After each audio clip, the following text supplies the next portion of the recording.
There's a man sitting alone at a table. His coffee's gone cold. His phone lights up with a message, just 4 words, "You'll never be enough." He doesn't react.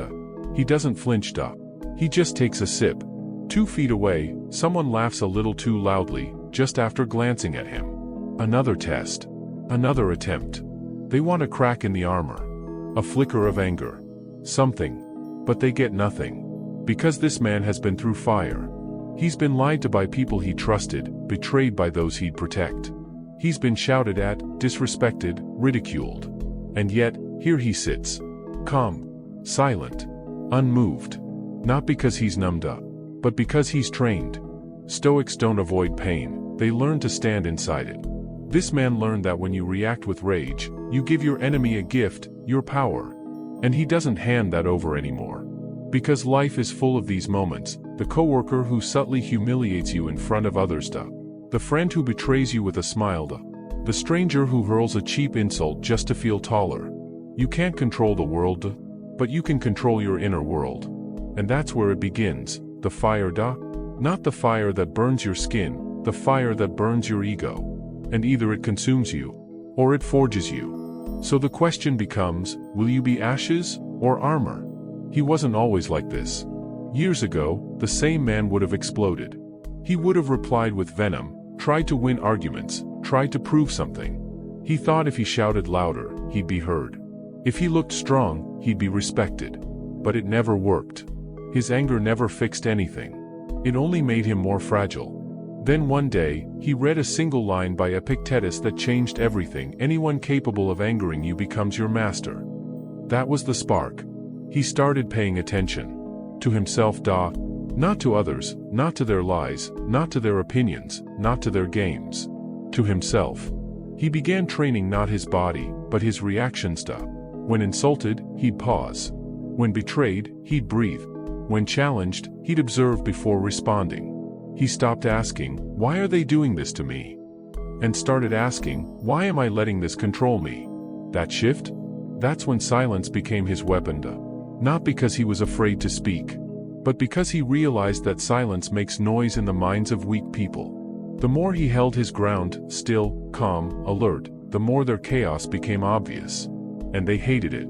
Because silence leaves them alone with their own thoughts, their own insecurities, their own weakness. He didn't need to lift a finger, they destroyed themselves. He started preparing for life the way a warrior sharpens his blade, not in chaos, but in discipline. Each morning, while the world still slept, he rose to face the day on his terms, He didn't scroll through noise, He didn't chase validation, He trained, not just the body, but the mind. Reading. Reflecting. Writing, like Marcus Aurelius did in his personal journals.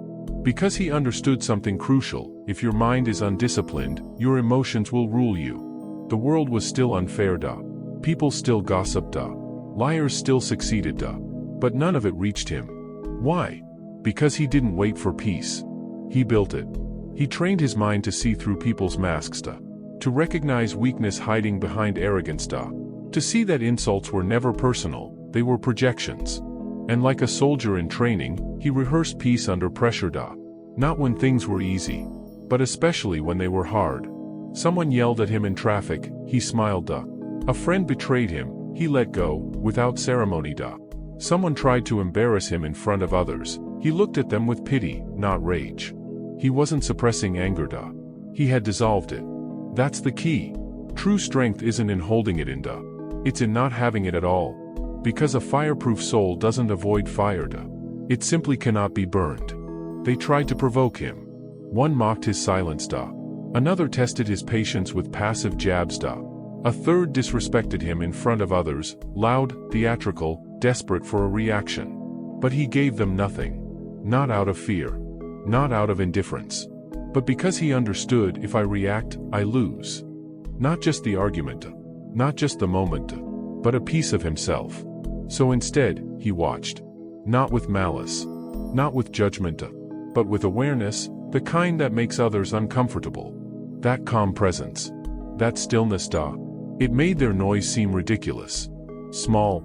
He didn't flinch, he didn't defend, he simply stood, like a mountain in a storm. One man even asked, Why don't you say anything? He smiled. Because you're trying to get something I no longer give away, my peace. That's when it clicked. They weren't fighting him, duh. They were fighting their own reflection, duh. And he just happened to be the mirror. They saw in him something they hadn't built in themselves, duh. Control, clarity, centeredness.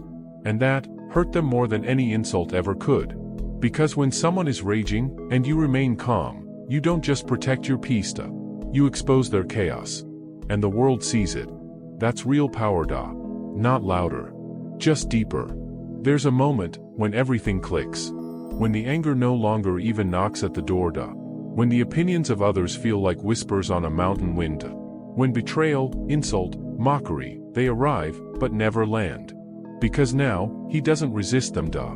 He just doesn't need them. He's reached the point where others no longer hold emotional currency in his world. Their validation? Unnecessary, duh. Their hatred? Unimpressive, duh. Their games? Outgrown. This is not coldness. It's clarity. He doesn't numb himself, duh.